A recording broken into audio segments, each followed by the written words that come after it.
Housing policy is one of the clearest places where those choices show up in people's lives, and decisions that can look or will be abstract on paper translate very directly into whether someone's safe or secure or able to plan for their future.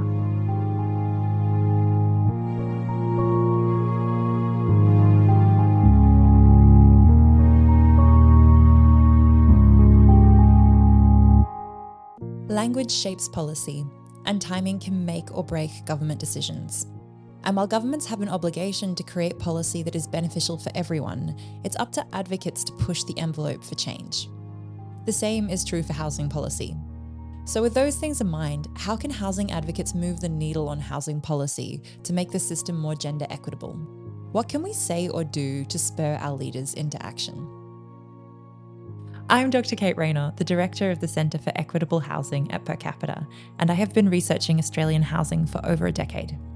In that time, I have led research projects on older women's homelessness, experiences of stigma and housing satisfaction in public housing stress during COVID-19, and perceptions of higher density housing. And in 2026, I'm adding another feather to my cap, podcast host. I'll bring you along my journey as I speak to experts from around the country and the world in an effort to detangle the ongoing housing crisis, but through a gendered lens, in hopes of finding solutions towards a new equitable housing system. What could a gender equal housing system look like? How would we know it if we saw it? That's what we'll find out in Season 2 of Homes Not Houses.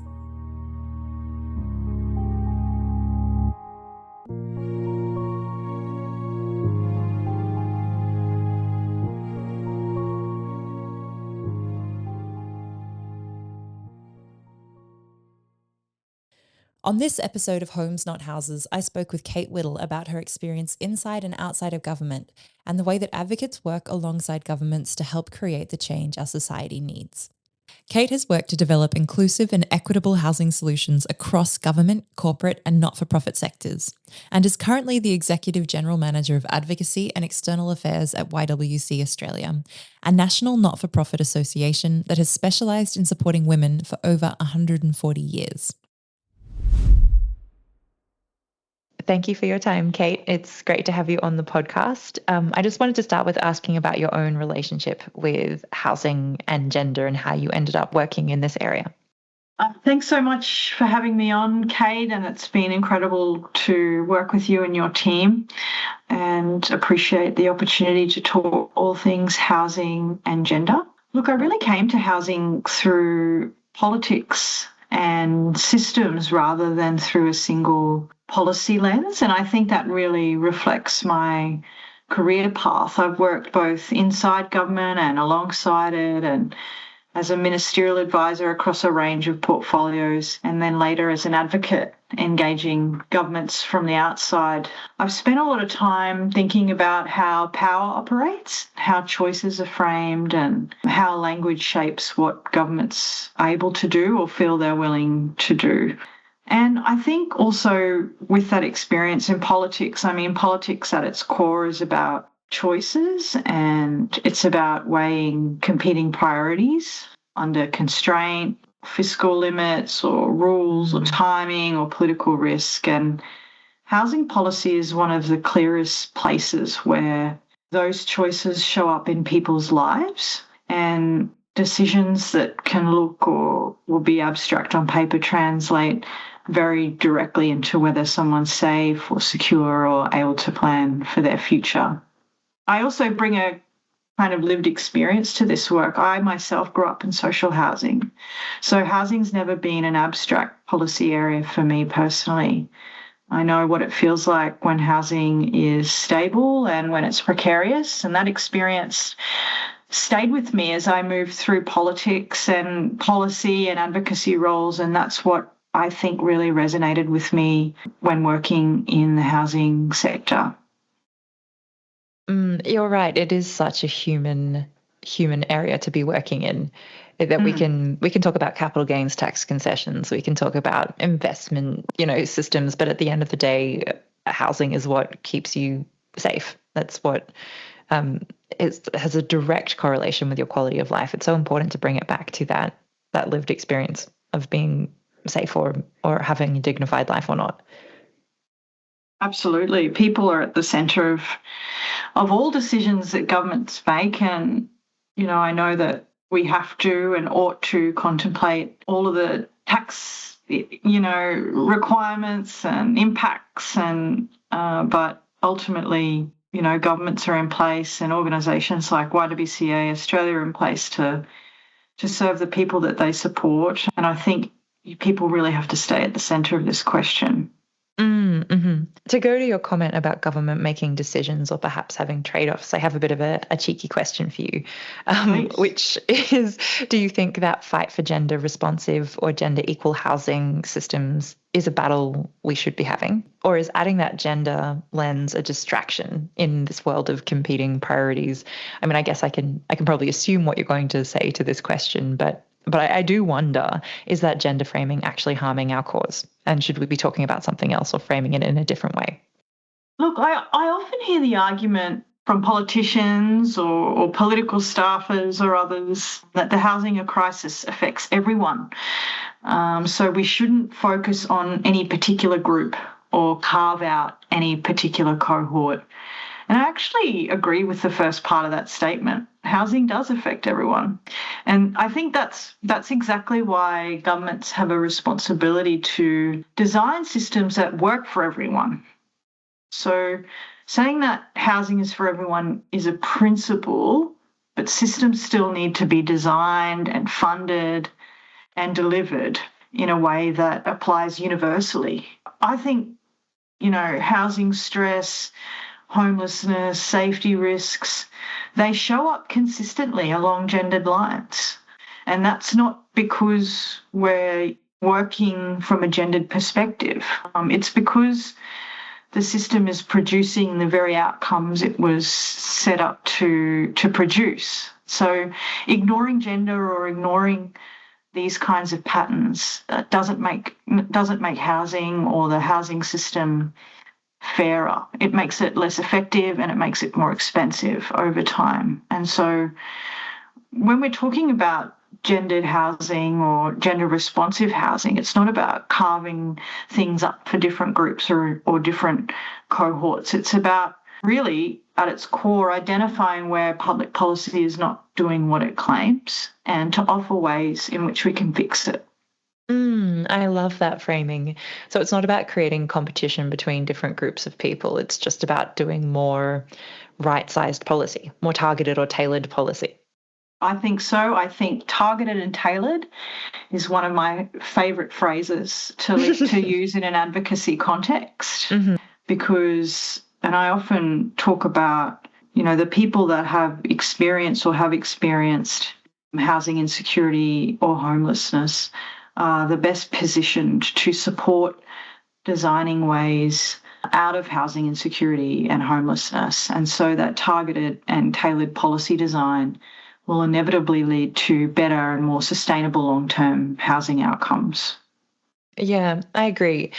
And I mean, you're talking to the converted here, but I'm interested, given your background working in government and outside of government, how do you think we influence people and particularly political actors to care about gender equal housing? Do you think this is a topic that has been picked up by politics, or is that something that we still need to be pushing on? And how do we do that? Look, I think influence is a long game. I think we've made effective inroads by the incredible work that you and the team at Capita do and a range of colleagues across the sector doing brilliant advocacy, but also brilliant work on the front lines. I certainly think, these issues are coming more and more to the fore. But effective advocacy or political advocacy it's about systems change, and systems change is slow and it's hard and it's often exhausting work, especially at the front lines of a crisis such as the housing crisis. So I think advocacy really is really about making a political problem visible, but also solvable.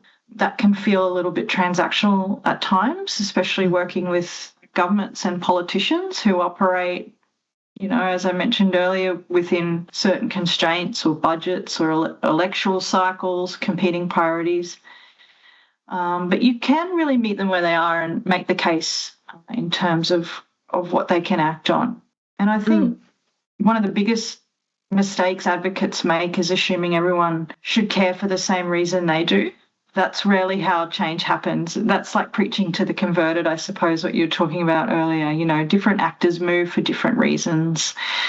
Governments move when a problem is clearly defined, it's politically salient, and it's solvable within the constraints in which they're operating in. So I think, to answer your question, I think we have made some inroads, but the work continues. We've got to build coalitions, highlight issues in different ways, for different audiences, and also really understanding where the political leverage actually sits on this issue in particular. I mean, one of the most important strategic opportunities right now in the housing conversation is generational. Gen Z and millennials make up the largest voting cohort. The housing crisis is going to hit them hard. It's already hitting them hard. In terms of access to ownership, rental security, financial stability. So that's not just a social issue, it's a political one. I see the wins every day. by the incredible actors and academics in this sector, and genuinely responsive governments as well. Yeah, I see that too. I definitely think it's a topic that is coming up more and more, and that generational aspect, again, more and more salient. I think it's partially that it's becoming a middle class problem, and that we've been talking about housing stress for vulnerable populations for such a long time, but the massive voting block of young people who now previously would have moved into home ownership or would have moved into a renting arrangement that was totally acceptable, that cohort is getting smaller. And that's where you see that real voting behaviour. I imagine that's part of what's happening at the moment. Absolutely. I saw the other day somebody postulating that the Liberals should make themselves the party of first home buyers. Because there's a proportion of the electorate that feel really left out, and I don't begrudge them. And this is a genuine challenge for people at the margins as well. And I think what concerns me as well in this conversation is people on low income who traditionally would have been, the social and affordable housing system is a safety net in this country. And more that people are pushed to the edges of affordability, the more they're accessing that safety net, and the impacts that has for low income families is devastating. And so we can't forget the links between poverty and housing and these challenges as well. We can't afford to narrow this conversation around supply and ownership. Absolutely. And you said before that access to housing is gendered, is experienced differently for women and gender minority folk and for men. What are some of the key ways that you see that gendered aspect of access to housing or need for housing looking different across different genders? Great question. I mean, from YWCA Australia's perspective in the work that we do, we largely work with women and gender diverse people across housing and homelessness systems. The housing crisis that Australia is experiencing is deeply gendered. Housing insecurity has become one of the most significant structural barriers that we see to gender equality in Australia, as well as economic participation and safety for women and gender diverse people as well. It's not a neutral crisis. I think the ways we see it showing up, to answer your question, is women and gender diverse people experience a disproportionate economic disadvantage across their lifetimes, driven by systemic inequality in the labour market, unpaid and undervalued care work, gender-based violence that causes profound cumulative harm. And these inequalities also intersect. I mean, this is an intersectional challenge with race, disability, sexuality, and compounding barriers to stable. They're all compounding barriers to stable housing and financial security. Again, the result is a housing system that mirrors and reinforces these broader socio-political inequalities. And that's why we often talk about, a future where gender equality is a reality is a future where housing equality is a reality as well. in talking about this fantastic piece of work that YWCA is working on with Per Capita at the moment. As you know, we're collaborating at the moment on a benefit cost analysis on the impact of gender responsive housing. And thank you so much for commissioning that work. It's such a pleasure. And what I'm interested in is this conversation we were having last week with Dr. Leonora Riss, who was talking about the fact that we now have to mount a business case for gender responsive outcomes or for gender equality. And that's great, right? We can make that business case. We've seen the numbers and we'll release the numbers, and there is a positive economic gain to be had from gender responsive housing.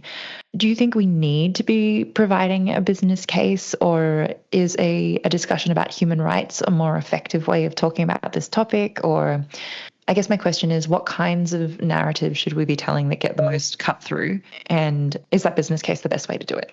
I think we have to do both. And I think without question, housing is a human right, and we cannot back away from that. We have, international obligations, and fundamentally at its core, housing is a human right, and it needs to be treated as social infrastructure.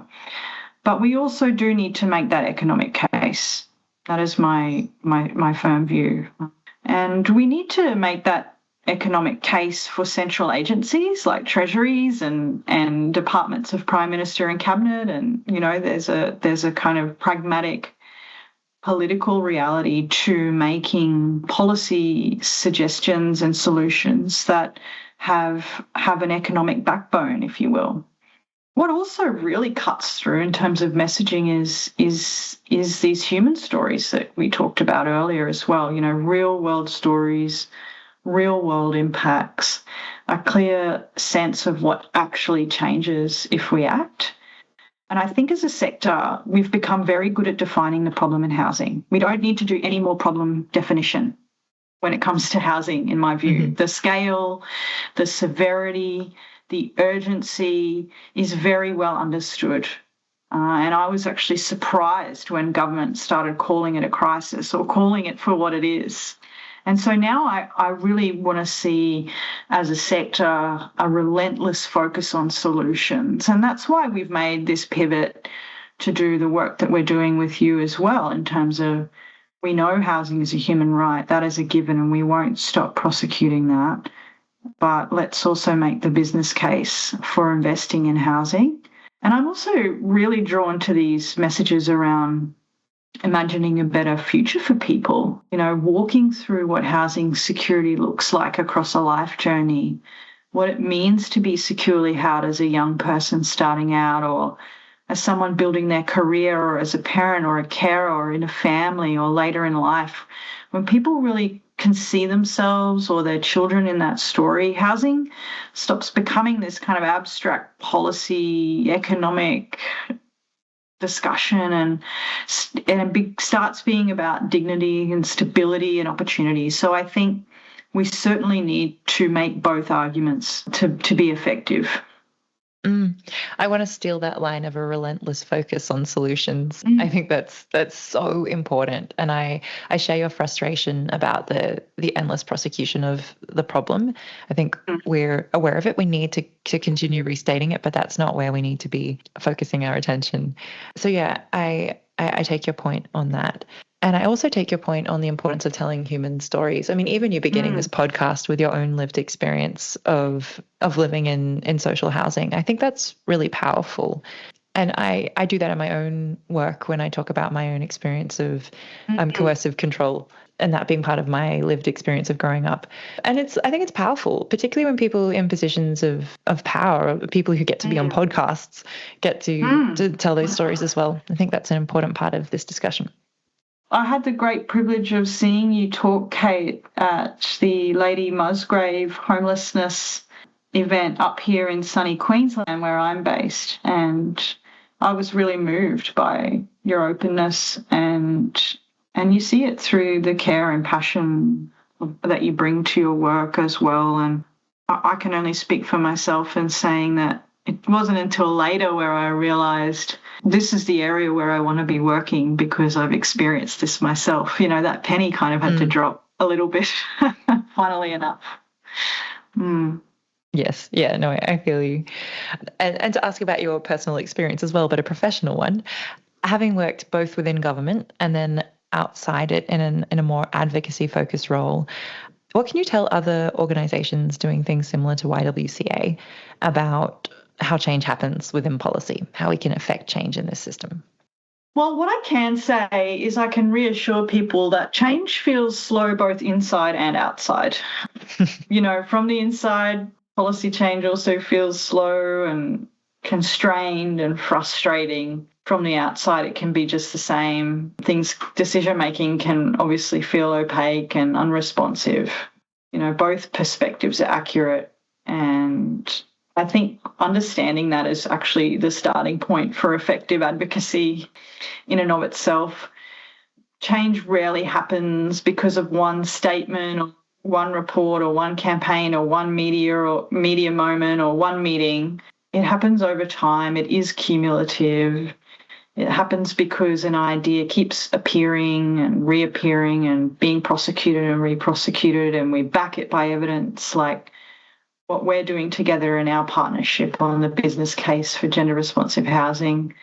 It's reinforced through relationships and aligning things with political timing. There's rarely one moment. It's a continuum and it's cumulative. That's what I would say about change. From my experience, also, a lot of it comes down to talking to the right decision makers at the right time in the right way. There's an art in that in and of itself.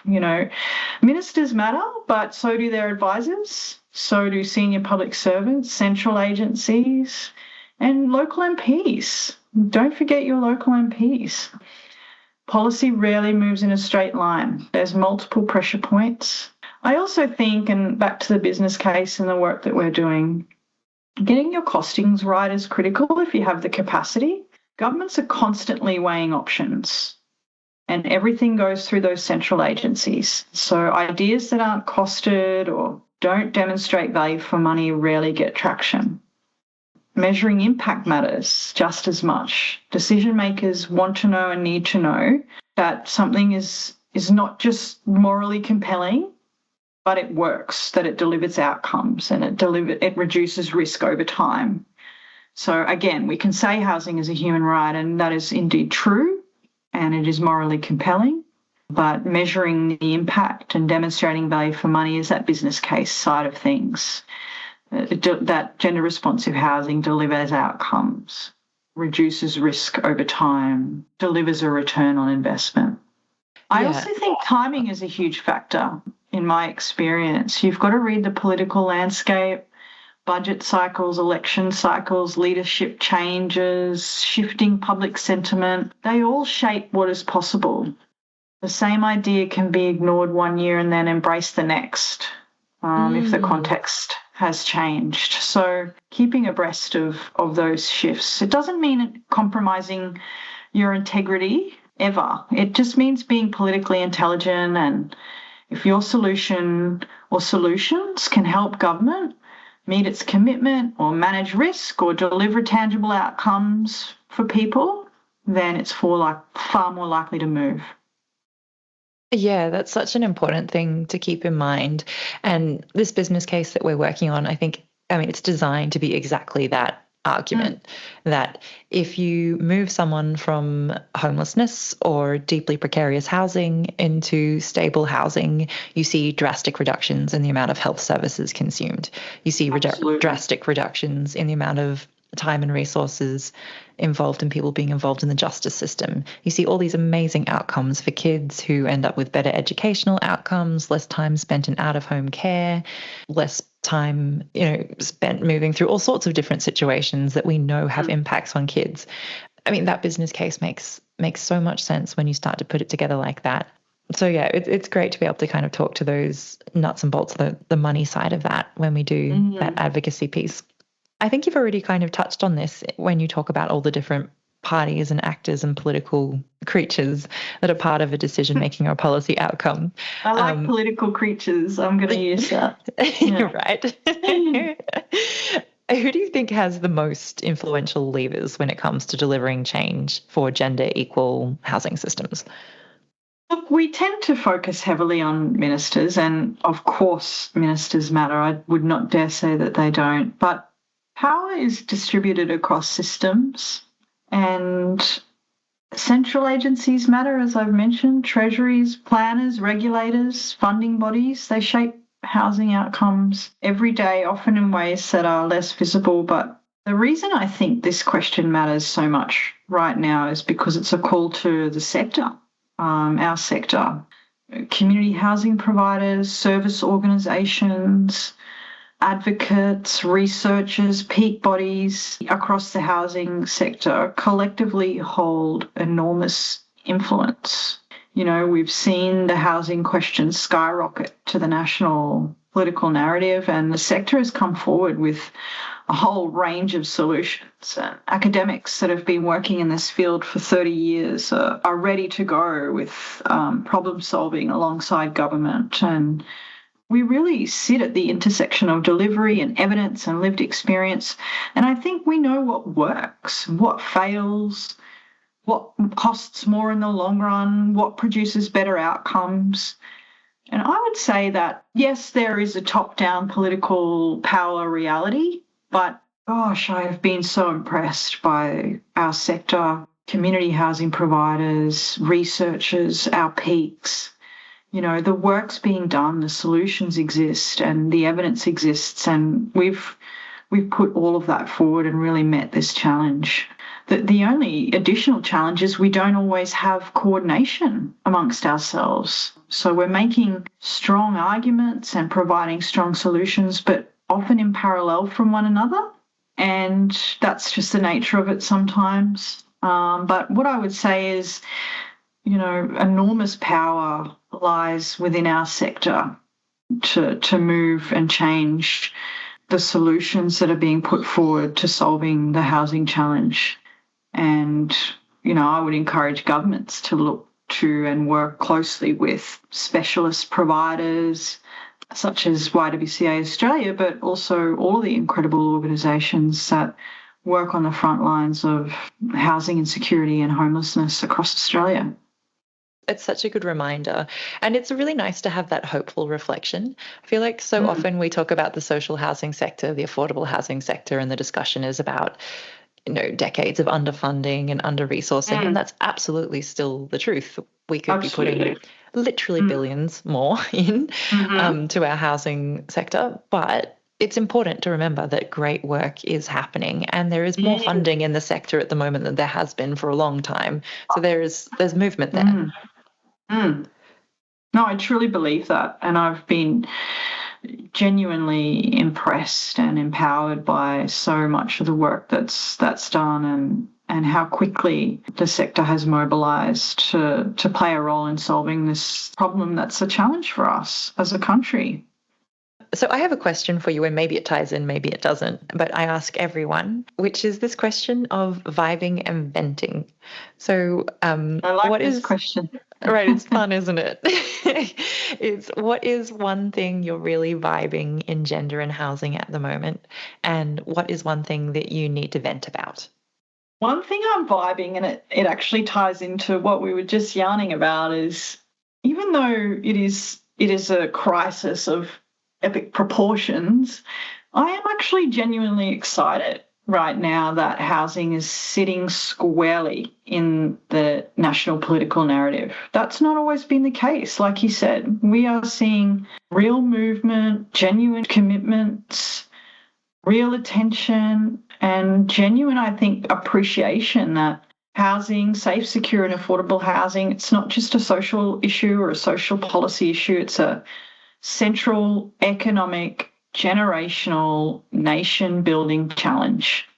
The conversation has matured. We've got better data thanks to per capita and other incredible organisations, stronger economic analysis, more serious cross-sector collaboration than ever before, even though I mentioned earlier we could have a go at doing it better.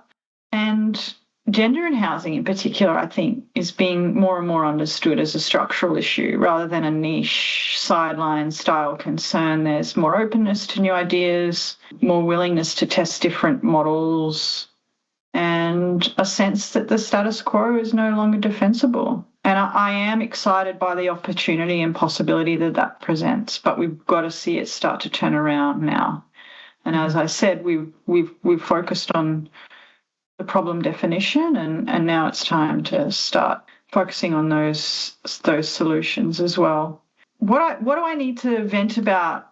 It's the exact same thing, but flipped on its head. We are talking about housing, but regretfully, particularly in the political narrative, it shows up often as supply, as the silver bullet. And I was talking about this at the Uhuru conference as well. And we know that supply is a huge part of the challenge, but it's not the single solution. We know that building more homes is essential, but it's not the whole answer. And if we only focus on numbers, or heads on beds is the quote that I hear, which is awful, we risk reproducing those same failures at scale. And I think we need to focus on the right homes in the right locations with the right supports if we really want to see lasting outcomes.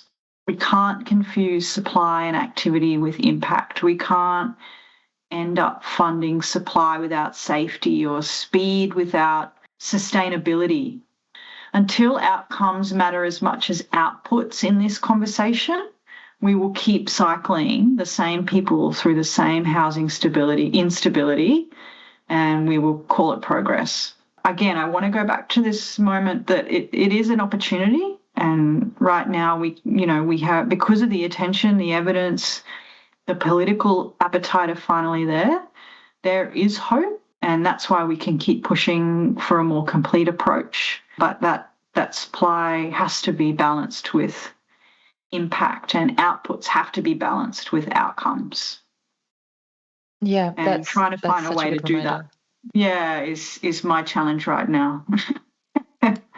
No, it's such a good point, and you're right. The whole discussion in the media at the moment is just supply, and supply without quality is not enough, but also supply on its own doesn't necessarily deliver affordability. And there's so much evidence on that degree, but we're not. Precisely. It is a concern.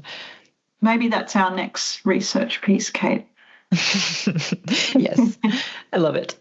My final question is to come back to this question of gender, and it's, if you could describe a genuinely gender equitable housing future, what would it look like, and how would we know it if we saw it?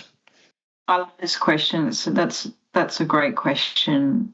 Look, I think for me, a genuinely gender equitable housing future is best understood across the life course. Our journey as human beings across our life course, not a single policy or a single moment will kind of solve this challenge. We need a system that supports people at every stage of their lives in ways that feel really ordinary and expected rather than exceptional. For example, what it would look like, I think, at the beginning of adulthood, housing provides a foundation. A young person leaving home to study or work can access safe, affordable housing that's close to their education, to transport, to opportunity. Their rent's predictable, their tenure is secure, their housing supports independence rather than anxiety. And as people move through their working years and caring years, housing enables participation and safety and choice. People can work, care for their children or family members, maintain their relationships, stay connected to their communities. When relationships break down, housing systems respond quickly, they respond safely. Leaving violence does not mean leaving your home or your job or your children's school. And later in life, housing supports dignity, contribution, connection. Older women, gender diverse people, queer folk can age in place in homes that are accessible to them, affordable to them, and close to their services and their communities. After decades of work, they're not pushed into poverty or insecurity. I think it's a great shame that that's what we're seeing right now. And I think genuinely a gender equal housing future wouldn't just benefit women and gender diverse people. It strengthens families, communities, and the broader economy, which is the task that we're embarking on now together to prove. So when housing supports, we're safe, secure, and affordable housing supports people across their life course, I think we see better workforce participation, better health outcomes, stronger communities, and lower long-term costs to the public purse. So that is how we would know we were there. Yeah. Oh, and thank you for bringing it back to such a human response and ending as we began, that housing is a means to an end as well, right? It's a means to a dignified life and a good life, and that supports everyone. That helps everyone. Without question. Yeah. Couldn't agree more. And I know the sector remembers and recalls that at every juncture, but sometimes, the narrative can escape itself, and we do need to debate these issues of supply and tax settings and other macroeconomic challenges. Of course, I'm not suggesting we don't, but you're right. This is a human right. Housing is a human right, and it's about human dignity. And I think we can meet this challenge as a country. I really do. So I think there's something really interesting about how the House can be a place where we really see inequity in its foundations, actually. On next week's episode of Homes Not Houses, I'll be joined by researcher Professor Nicole Kelms from Monash University. How does urban form support or constrain people depending on gender? And how do we build more gender-inclusive cities, neighbourhoods and houses? This series is a production of Per Capita, the independent progressive think tank dedicated to fighting inequality in Australia. We work to build a new vision for Australia based on fairness, shared prosperity, community and social justice, and we are committed to providing ad-free and editorially independent content. This season is proudly sponsored by the YWCA and Australians Investing in Women, whose support helped produce the show and our research. Homes Not Houses was produced on the lands of the Wurundjeri-Woi Wurrung people of the Kulin Nation, and we pay our respects to the elders past and present.